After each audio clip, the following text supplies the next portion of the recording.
What's up, y'all? Y'all know who it is. You know what it is. Your boy JP come to you with another how-to. This is a 2012 Ford Fiesta, and we're gonna be taking out this radio. First thing you want to do is come up here to the top and take your panel removal tool and take this part off. Now these clips are in here kind of tight, so do not be shy, but you do want to apply just some light pressure right up here at the front, because you will have a small little gap that you can reach in. So you want to come in here on the front first and pop that off, and then you want to come in from the sides, and then do it on both sides. You'll hear those clips pop off, and then that thing just comes out. Next, we have two 7mm bolts that we need to take out. So everything else is held in by clips, because I can just come in and put my hand at the bottom and do this, but not until you take these 7mm out right at the top. So we actually got four, two in the back and two right at the top.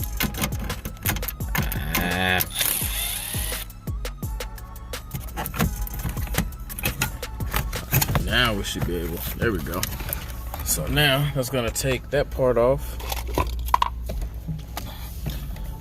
So that looks a little weird. So evidently this is the CD player.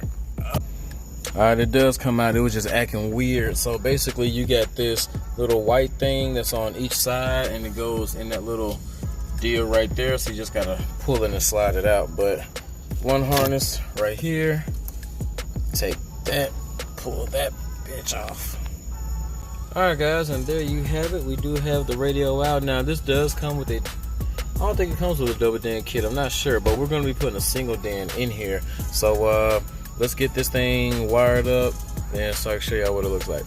Alright guys, so this is what it looks like when it's all said and done, when you get the dash kit assembled. So a couple things that you have to do to get that dash kit going good. When you get the kit, I just want to flip this over real quick. When you get the dash kit, you're gonna have to take this piece out of the old dash kit and the AC vents. So these pieces will have two, I want to say they're like T20 Torx. So the passenger airbag just kind of clicks in there, but it's already wired, so you don't actually have to release like a harness or anything. You just pop that back in place. Now, as far as your AC vents, there is one, I want to say it's a T20 up here on the old dash kit. You want to take that off, and then you have these little tabs that slide, that the AC actually slides in. You want to take those tabs off, and then that's how you take it off the old one. They have tabs on both sides, so be aware of that. And the easiest way for you to put this CD player in, if you're doing the single DIN, slide the AC vents in first. I put the radio in first, and I tried to put the vents in, did not work good. Slide the vents in first, then after you get both vents in, then you put the CD player on, and then you can put the two screws here, and then get you a long Phillips, and then you can put, dang, I forgot that screw. Alright, so I'll go back and get that screw, but then you can actually go ahead and put both the screws in like that. So this is the wiring harness. I forgot which model it is, but I have it down there in the description. And I know what you think, I didn't actually go over how to wire this radio up, but as you guys already know, in order to keep these things short, sweet, straight to the point, most efficient as possible, I do the quick how-tos on how to take the radio out, and I show you what it looks like when you put it back in. And I also have one video up there in the corner that explains how to do all this stuff as far as like wiring up. Actually, I have a playlist that I'll put over there too, but it's a how-to playlist, and I have a video specifically on how to wire up a radio. So in that playlist, you got how to do steering wheel controls, LOCs, 4-channel amps, all that good kind of stuff, including wiring up a radio.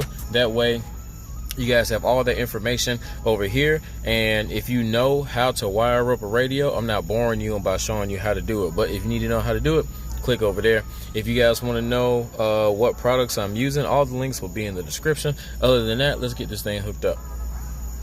Alright, so one more fun fact. This dash kit already comes ready for the cars that actually have sync in them. So if you don't have sync, you have to get it ready for sync. So what we're going to do is we're going to turn the ignition on, and then we're going to press that menu button for about 10 seconds.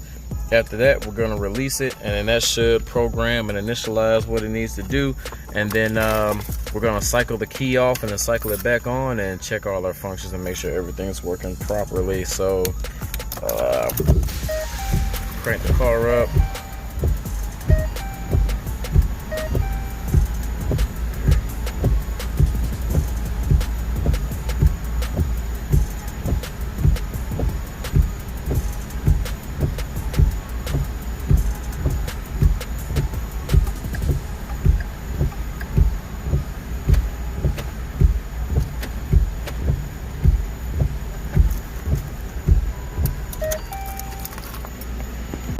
Alright, y'all, so we actually got everything going on pretty good. Everything's working good.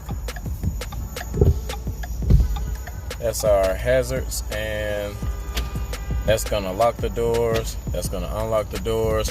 Our radio is working just fine. We're changing radio stations and all that good stuff. So that's about it, man. So that's what it looks like when it's all said and done. I hope you guys found some value in this video. If you did, please hit that like button. Don't forget to subscribe, share, comment, all that good stuff. Don't forget also, there will be links to videos on how to do other installs in the cars, and links to all the descriptions. Links to all the product in the description. Until the next time, this is your boy JP signing out. Catch y'all at the next car.